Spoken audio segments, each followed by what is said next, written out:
In this video, we will look at the final section of Key Area 7, which is concerned with the pathology and cardiovascular disease.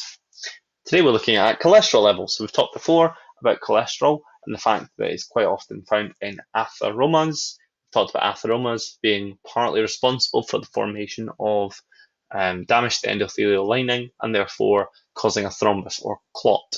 That clot can occlude the artery and cut off blood supply, or part of the clot, an embolism or embolus, can move from the clot and travel around the body until it reaches a small blood vessel. Here, it could cut off blood supply to, for example, the heart, causing a myocardial infarction or heart attack, or the brain, causing a stroke. We've talked about peripheral vascular disease, for example, deep vein thrombosis, as one of the possible ways that these clots could form. So, this is all you need to know on this page, so it's useful to remember it. Cholesterol is a type of lipid found in the cell membrane. In National 5, we talked about phospholipids and proteins being what made the cell membrane. Cholesterol is part of what makes the phospholipids. It's also used to make sex hormones like testosterone, estrogen, and progesterone. So we've talked a lot about these and why they're important. Cholesterol is made by all your cells. 25% of the production takes place in the liver. So a large amount of it is made in the liver. A diet high in saturated fats or cholesterol can cause your body to have a lot more cholesterol in the blood. So there's a certain proportion of your cholesterol that should come from diet and a certain proportion that your body makes itself. If you have a very, very high cholesterol diet, you're taking in a lot more cholesterol than you should. LDL, we will talk about, is low density lipoprotein, and HDL is high density lipoprotein. This is what a lot of people call good and bad cholesterol. So transports cholesterol to body cells. This is LDL, low density lipoproteins will transport cholesterol to the body cells. We've talked about why it would do that, because your body cells need cholesterol to make hormones and to make things like the cell membrane. So LDL is not bad in and of itself. It needs to be transporting cholesterol to the body cells. Most cells have receptors and they take the LDL into the cell. It's fine. The LDL then, once in the cell, or once attached to the receptor, will release the cholesterol for it to be used in the cell. So once the cell has decided that it's reached the amount of cholesterol it needs, it cuts off the synthesis of new LDL receptors. So the LDL will arrive at a cell. The cell has receptors, so the LDL will drop off its cholesterol. You would imagine, after a while, if you've maybe had a big steak pie dinner, the LDL will get to the cell and there will not be LDL receptors there, so it can't drop off its cholesterol. This is because for that hour or two, your body has easily enough cholesterol in the cells, so the LDL isn't allowed to drop the cholesterol off. The LDL is a bit confused what to do. It circulates in the blood, but luckily you have a temporary backup. So the LDL is a bit like NADH wanting to drop off its hydrogen, and it will go to any lengths possible to get rid of that hydrogen, and that's how you end up with lactate. LDL does not want its cholesterol.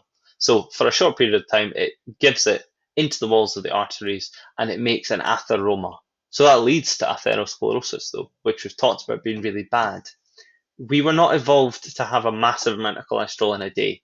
So if you have a massive cholesterol meal, it's fine that cells don't make LDL receptors. It's fine that you put your cholesterol into the endothelial lining, because very shortly you won't have any cholesterol in your diet, and in the evening the cholesterol can be picked back up by LDL and put into the cells that have now started making these LDL receptors. It's just storage. It's like we put fat on just temporarily until we need it. However, obviously our diet now has a massive amount of cholesterol in it, so what are we going to do? So HDL, it transports excess cholesterol, so body cells to the liver. So the cells of the body, once they've used up the cholesterol, or if they somehow have too much cholesterol, this is what people think of as good cholesterol, the HDL will take the extra cholesterol and it will take it to the liver where it can be removed. It prevents too much cholesterol accumulating in your bloodstream and in the walls of the arteries. So HDL does not contribute to atherosclerosis, which is why people think of it as good cholesterol, although we actually now know it is not cholesterol, it is a high density lipoprotein. It carries cholesterol. So LDL drops the cholesterol off at the body cells, and if it can't, it'll put it in the endothelial lining. HDL takes extra cholesterol from the body cells and it takes it to the liver, where a lot of cholesterol is made, but also where cholesterol can be destroyed. If you have more HDL in your bloodstream than LDL, you'll be getting rid of more cholesterol from your body cells than you are depositing it, just by a ratio. Doesn't matter how much you have, as long as you've got more HDL than LDL, by a good ratio, you'll be getting rid of cholesterol. So it lowers the chance that you'll end up with atherosclerosis. So people think of it as good and bad. It's always difficult to remember which one's which. Some people remember high density as heavenly, so good and high, and LDL as Lucifer, so obviously the devil. So heavenly and Lucifer is fine. Or if you have a sister who's called Helga and you've got a brother who's called Louis, and you like your sister and you don't like your brother, you could use that as a way to remember H is good and L is bad. Whatever you need to do to remember H is good, L is bad, that's fine.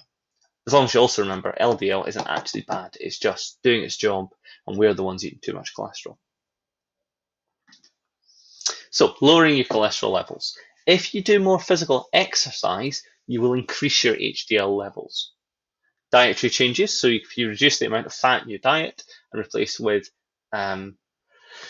less kind of saturated fats, unsaturated fats, then that's good. And you can take drugs like statin, which reduce the blood cholesterol level by stopping your body making cholesterol. So this is key. If you have a massive amount of cholesterol in your diet, statins aren't doing an awful lot for you. It reduces the amount that your body makes. If you decide to take up that challenge and replace it yourself in your diet, then the statins aren't doing an awful lot. So this is a big cholesterol mind map that you might find useful. It's just an example of what you can do with your notes. So places you find cholesterol, why you have cholesterol and why it's good. So it's a component of the cell membrane. It's used to make hormones. It talks here about high levels leading to coronary heart disease. It talks about bad cholesterol, but obviously LDL isn't cholesterol. It's a low density lipoprotein, and HDL being good cholesterol, but it's actually a high density lipoprotein. So LDL, so it takes a lot of the blood cholesterol from the liver to the body cells, and then when it can't find somewhere to put it, it puts it under the endothelial lining. As levels of LDL increase, the levels of coronary heart disease will increase. As levels of HDL increase, the risk of coronary heart disease decreases, and talks about what HDL does and the makeup here. I don't know where the missing 10% is, but anyway, cool. So I will look through your notes, describe the role of HDL and explain why it's important, the role of LDL and why it's important. It's not actually a bad thing, it's a good thing.